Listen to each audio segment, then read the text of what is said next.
জিবরাইল আলাইহিস সালাম মানুষের ছদ্মবেশে এসে যে আখবিরনি ইয়া মুহাম্মদ সাল্লাল্লাহু আলাইহি ওয়াসাল্লাম, আপনি আমাকে বলেন ইসলামটা কি?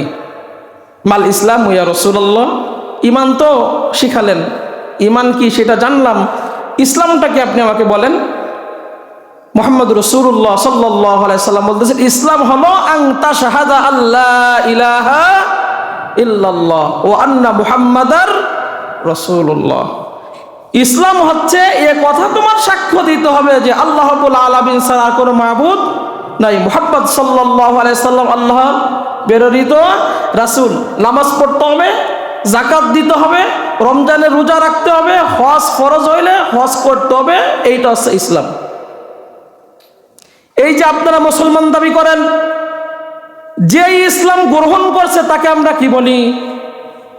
মুসলমান। যে ইসলাম কবুল করে তাকে আমরা কি বলি? এই ব্যক্তি মুসলিম জন্মসূত্রে আমরা। কিন্তু এই পাঁচটা বস্তু যদি আপনার মধ্যে না থাকে, আল্লাহর কালেমা, আল্লাহর কালামের, আল্লাহ রাব্বুল আলামিনের একত্ববাদের সাক্ষ্য যদি না থাকে, রাসূলের সাক্ষ্য যদি না থাকে, নামাজ যদি আপনার জীবনে না থাকে, যাকাত যদি না থাকে, রমজানের রোজা যদি আপনার জীবনে না থাকে, হজ ফরজ হলে যদি হজ করার মানসিকতা আপনার মধ্যে না থাকে, পাঁচটার একটাও যদি ছুটে যায়, আপনি কখনো খাঁটি মুসলমান দাবি করতে পারবেন না। কারণ নবীজি বলেন এইটা হচ্ছে ইসলাম। এ কথা তোমার বলতে হবে যে আল্লাহ রাব্বুল আলামিন ছাড়া কোনো মাবুদ নেই, মুহাম্মদ রাসূলুল্লাহ সাল্লাল্লাহু আলাইহি ওয়াসাল্লাম আল্লাহ তাআলা প্রেরিত রাসূল।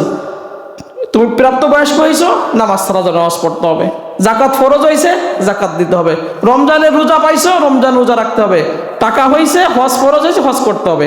এই পাঁচটার মধ্যে একটাও যদি তোমার ছুটে যায়, তুমি মুসলমান দাবি করতে পারবে না, খাঁটি মুসলমান দাবি করতে পারবে না। জিবরাইল আলাইহিস সালাম আরেকটা জিনিস শিখালেন, মাল ইহসান ইয়া রাসূলুল্লাহ। ইহসানটা কি? মানে ওই মজলিসে ঈমানের সাথে আরো একটা বস্তু শিখালেন, ইহসান। ইহসানটা হলো উবুদুল্লাহ কাআন্নাকা তারা ফাইন লাম তাকুন তারাহু ফাইন্নাহু ইয়ারা। তুমি যখন আল্লাহর ইবাদত করবে, নামাজ পড়বে, তখন তোমার মনের মধ্যে এ কথা জাগ্রত হবে যে তুমি আল্লাহকে দেখে দেখে নামাজ পড়ছো। তুমি যখন দাঁড়ালে মনে করবা রব্বুল আলামিন তোমার সামনে, তুমি যখন রুকুতে যাবা তখনও মনে করবা রব্বুল আলামিন আমার সামনে, আল্লাহকে দেখে দেখে আমি রুকু করছি, আল্লাহকে দেখে দেখে আমি রুকুর তাসবিহ পড়ছি, আল্লাহকে দেখে দেখে আমি উঠা বসা আল্লাহু আকবার তাকবীর বললাম, আল্লাহকে দেখে দেখে আমি সিজদা দিলাম, সিজদার তাসবিহগুলো আমি পাঠ করলাম, বৈঠক করলাম, সব কিছু করলাম। আমার এই নামাজ, আমার ইবাদত যিনি দেখেন আসমান থেকে, তিনি কে? এইটা হচ্ছে ইহসান। ইবাদত তুমি যখন করবা এই মানসিকতা নিয়ে করবা।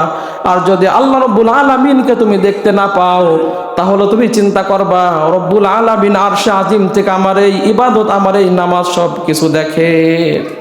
এই মানসিকতা নিয়ে তুমি কি করবা? আল্লাহর ইবাদত করবা।